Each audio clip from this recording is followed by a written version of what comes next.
بسم اللہ الرحمن الرحیم۔ السلام علیکم گرلز، کیسی ہیں آپ سب؟ امید ہے آپ سب خیریت سے ہوں گی۔ اچھا، ابھی ہم ایجوکیشن کا جو ہمارا چیپٹر کا لاسٹ سمجھ آج ٹاپک ہم ڈسکس کرنے جا رہے ہیں۔ پھر ہمارا جو بک کا سلیبس ہے وہ ایکسرسائز اگر ہم کرتے ہیں نیکسٹ لیکچر میں تو انشاءاللہ ہمارا سلیبس جو ہے وہ کمپلیٹ ہو جائے گا۔ تو ابھی آپ نے جو ہے وہ ایجوکیشن کا لاسٹ چیپٹر ہے اس کا ہم ٹاپک ڈسکس کرنے جا رہے ہیں، امتحانات۔ کہ امتحانات جو ہیں وہ لینے کے کیا کیا طریقے جو ہیں وہ اپنائے ہوئے ہیں پورے ملک میں، اور کس سطح پر جو ہے وہ امتحان جو لیا جاتا ہے وہ اکٹھا لیا جا رہا ہے، علیحدہ لیا جا رہا ہے، بورڈ کی طرف سے لیا جا رہا ہے، اسکول والے خود اس کا انتظام کر رہے ہیں۔ یہ ساری جو پوائنٹس ہیں وہ ہم نے یہاں پہ ڈسکس کرنے ہیں۔ اب آپ کو پتہ ہے کہ امتحانات کیوں لیے جاتے ہیں؟ امتحانات اس لیے لیے جاتے ہیں تاکہ اسکول میں اساتذہ نے طلبہ کو جو کچھ بھی پڑھایا ہے تو یہ ہم اس سے امتحانات سے یہ جانچ لیں، یہ جائزہ لے لیں کہ طلبہ نے واقعی ہی وہ سلیبس یا وہ جو نصاب ہے وہ پڑھ لیا ہے اور اس کو حفظ کر لیا ہے یا نہیں کیا۔ کبھی کبھار تو یہ ہوتا ہے کہ کمرہ زبان میں زبانی جو ہیں سوالات جوابات کا سلسلہ کر دیا جاتا ہے، کبھی کلاس ٹیسٹ کے ذریعے جائزہ لے لیا جاتا ہے، کبھی گھر کا کام دے کر طلبہ کے جو ہے نا قابلیت کا اندازہ لگا لیا جاتا ہے۔ اسکولوں میں ڈفرینٹ طرح کے جو ہیں وہ امتحانات منعقد کیے جاتے ہیں، جیسے سہ ماہی ہے، شش ماہی ہے، 9 ماہی ہے، اور سالانہ امتحانات کا انعقاد کیا جاتا ہے تاکہ طلبہ کی کارکردگی اور اکتساب کا جائزہ لیا جائے۔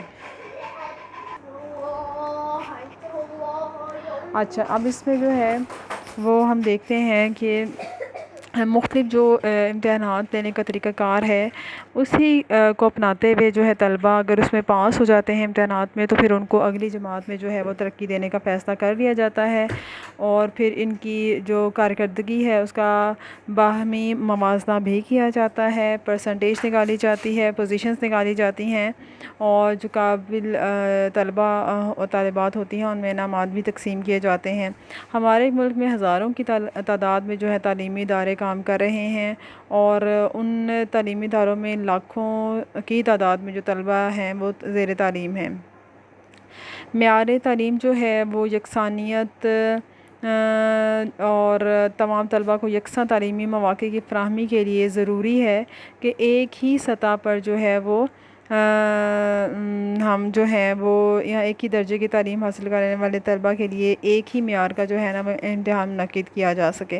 اسکول میں ہم کیا کرتے ہیں کہ عموماً پہلی سے لے کر 8ویں کلاس تک جو امتحانات لیتے ہیں وہ اسکول اپنے طور پہ لے لیتا ہے۔ 5ویں اور 8ویں کلاس کے طلبہ طالبات کے امتحانات کا جو انعقاد ہے وہ ذیلی حکومت کی ذمہ داری ہوتی ہے۔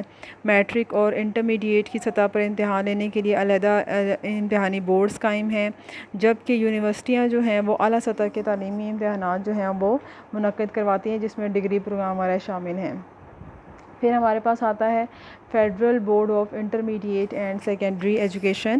آپ کو پتہ ہے فیڈرل بورڈ کا نام آپ نے سنا ہوگا۔ فیڈرل بورڈ جو ہے یہ اسلام آباد میں ہے، اور یہ وفاقی سطح پر جو ہے میٹرک اور انٹرمیڈیٹ کے امتحانات جو ہے ان کا انعقاد کرتا ہے، اور اس کا جو دائرہ کار ہے وہ وفاقی دارالحکومت اسلام آباد اور وفاق کے زیر انتظام علاقوں تک پھیلا ہوا ہے، ٹھیک ہے۔ یعنی کہ اسلام آباد میں جتنے بھی اسکول اور کالجز آئیں گے وہ اس کے انڈر آ جاتے ہیں۔ اس کے علاوہ وفاق کے زیر انتظام جو علاقے ہوتے ہیں وہ بھی اس کے انڈر ہی آتے ہیں، اور وہ پھر جو ہیں وہ وفاقی سطح پر جو انہوں نے یہ جو ہے امتحانات دینے ہوں میٹرک اور انٹرمیڈیٹ کی سطح پر تو وہ فیڈرل بورڈ میں ہی اپلائی کرتے ہیں، اور اسی کے تھرو جو امتحانات منعقد ہوتے ہیں ان میں جو ہے وہ اپنے اپیئر ہوتے ہیں۔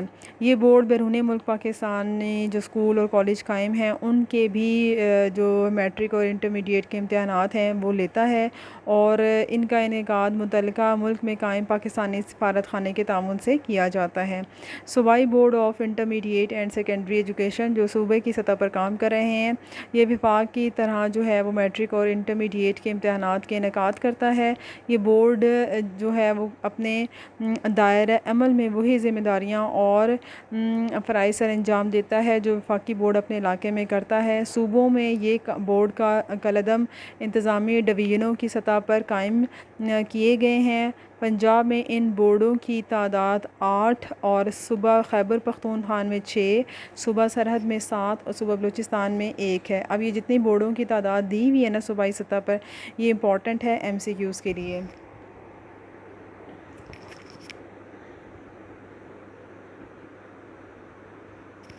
اس کو آپ نے انڈرلائن کرنا ہے فار MCQs۔ پھر آ جاتا ہے ہر بورڈ کی نگرانی کے لیے محکمہ تعلیم کی طرف سے ایک چیئرمین جو ہے اس کا تقرر کیا جاتا ہے۔ اس کی مدد سے ہر بورڈ میں ایک سیکٹری اور ایک کنٹرولر امتحانات موجود ہوتا ہے۔ سیکٹری بورڈ کے انتظامی امور اور کنٹرولر جو ہے وہ امتحانات یا امتحانات سے متعلقہ معاملات کی نگرانی کرتا ہے۔ بورڈ جو ہے امتحانات کا انعقاد کرنے کے ساتھ ساتھ ملحقہ جو ادارے ہیں ان میں ہم نصابی اور نصابی سرگرمیوں کا انعقاد کرتے ہیں۔ طلبہ کو مختلف انعامات اور وظائف دینا بھی انہی بورڈ کی ذمہ داری ہے۔ پھر آ جاتا ہے فنی تعلیمی بورڈ، جسے ہم بورڈ آف ٹیکنیکل ایجوکیشن کا نام دیتے ہیں۔ ملک میں صوبائی اور وفاقی تعلیمی امتحانی بورڈز کی طرح صوبائی سطح پر فنی تعلیم کے فروغ کے لیے فنی تعلیمی بورڈ قائم ہے جو صوبائی محکمہ تعلیم کی زیر نگرانی کام کرتے ہیں۔ فنی تعلیمی بورڈز کا دائرہ عمل پورے صوبے تک وسیع ہوتا ہے۔ صوبے میں موجود تمام پولی ٹیکنیک اور پیشہ ورانہ تعلیم کے کالج، نصابی ادارے اور امتحانی معاملات میں فنی تعلیمی بورڈ سے الحاق کی منظوری لیتے ہیں۔ یہ بورڈ D.Com، C.Com اور ڈپلومہ آف ایسوسی ایٹ انجینئر کے نصابات کی تیاری اور ان کے امتحانات کا انعقاد کرتے ہیں۔ صوبوں میں فنی تعلیم کے فروغ کے لیے یہ بورڈ فنی تعلیم کے مختلف شعبوں اور سطحوں پر تعلیمی تحقیقات اور تدوین نصاب کا کام کرتے ہیں۔ تو اس لحاظ سے یہ بورڈ بھی اپنی جو ہے نا بہت زیادہ اہمیت کا حامل ہے۔ دیگر بورڈز کی طرح ان بورڈوں میں بھی چیئرمین بورڈ کے تمام معاملات کی نگرانی کرتا ہے اور اس کی مدد کے لیے سیکٹری اور کنٹرولر سیکٹری یا کنٹرولر امتحانات موجود ہوتے ہیں اور وہی ذمہ داریاں ادا کرتے ہیں جو دیگر بورڈز میں ان کے ہم منصب ادا کرتے ہیں۔ پنجاب میں فنی اور پیشہ ورانہ تعلیم کے فروغ کے لیے ایک خود مختار اتھارٹی، جسے ہم ٹیوٹا بولتے ہیں، technical education and vocational training authority کا نام دیتے ہیں۔ اس کے قیام کے بعد پنجاب میں قائم فنی تعلیمی بورڈ جو ہے اب اس ادارے کا حصہ ہے۔ پھر آتا ہے دیہی تعلیمی ترقی، رورل ایجوکیشن ڈیولپمنٹ۔ یہ دونوں نام آپ کو پتہ ہونے چاہیے۔ اردو میں ہم کہیں گے دیہی تعلیمی ترقی اور انگلش میں ہم بولیں گے رورل ایجوکیشن ڈیولپمنٹ۔ اس طرح ٹیوٹا جو ہے یہ بھی امپورٹنٹ ہے، یہ بھی آپ نے یاد رکھنا ہے، technical education and vocational training authority.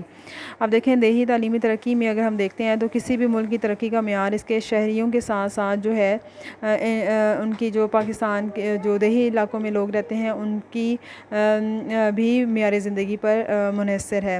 اس لیے ملک کی ترقی کے جائزے میں دونوں علاقوں میں رہائش پذیر لوگوں کے معیار زندگی کو بہتر بنانا اور ان کو بنیادی ضروریات اور سہولیات زندگی فراہم کرنا ہے، جس میں تعلیم، صحت، پانی، بجلی اور روزگار وغیرہ شامل ہیں۔ دیگر تعلیمی ترقی سے مراد سائنس اور ٹیکنیکل ایجوکیشن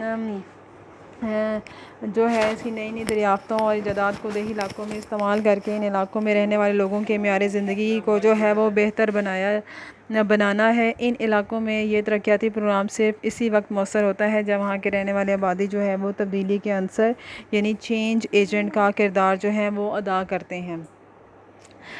دیہی ترقی گزشتہ چند اشروں سے ہمارے حکومت کی ترجیحات میں شامل ہے۔ پاکستان چونکہ ایک زرعی ملک ہے اور اس کی آبادی کا 60% حصہ ابھی بھی دیہی علاقوں میں رہائش اختیار کیے ہوئے ہے، اس لیے کوئی بھی ترقیاتی منصوبہ صرف اسی وقت کامیاب ہو سکتا ہے جب اس میں شہری اور دیہی دونوں علاقوں پر یکساں توجہ دی جائے۔ حکومت پاکستان نے سوشل سیکٹر ریفارم پروگرام کے تحت بہت سے نئے تعلیمی منصوبے شروع کر رکھے ہیں۔ تعلیم سب کے لیے، ایجوکیشن فار آل، یہ حکومت کا جو ہے وہ متمم نظر آتا ہے جس کا بنیادی مقصد جو ہے وہ خصوصاً دیہی تعلیم کی طرف توجہ دینا ہے۔ صوبائی حکومتوں نے ثانوی سطح تک تعلیم جو ہے مفت کر دی ہے، اور تعلیمی ترقی کے لیے دیگر بہت سے اقدامات کیے ہیں، جن میں اسکولوں سے ٹاٹ سسٹم کو ختم کرنا اور فرنیچر، عمارت اور دیگر تعلیمی ضروریات کی فراہمی کو یقینی بنانا ہے۔ اس کے علاوہ بچوں کو درسی کتب کی فراہمی کی مفت فراہمی اور اسکولوں کو بعض معاملات میں خود مختاری جو ہے وہ دی جا رہی ہے۔ ٹھیک ہے، تو یہ تھا ہمارا آج کا ٹاپک، اس کو اچھے طریقے سے آپ دیکھ لینا۔ جو ایم سی کیوز میں نے آپ کو مارک کروائے ہیں وہ کر لینا، اور ٹاپک جو ہے وہ لانگ کوسچن میں بھی آ سکتا ہے، اس کو ایز اے پھر لانگ کوسچن آپ نے پریپیئر کر لینا ہے۔ ٹھیک ہے، اپنا خیال رکھیے گا، دعا میں یاد رکھیے گا۔ اللہ حافظ۔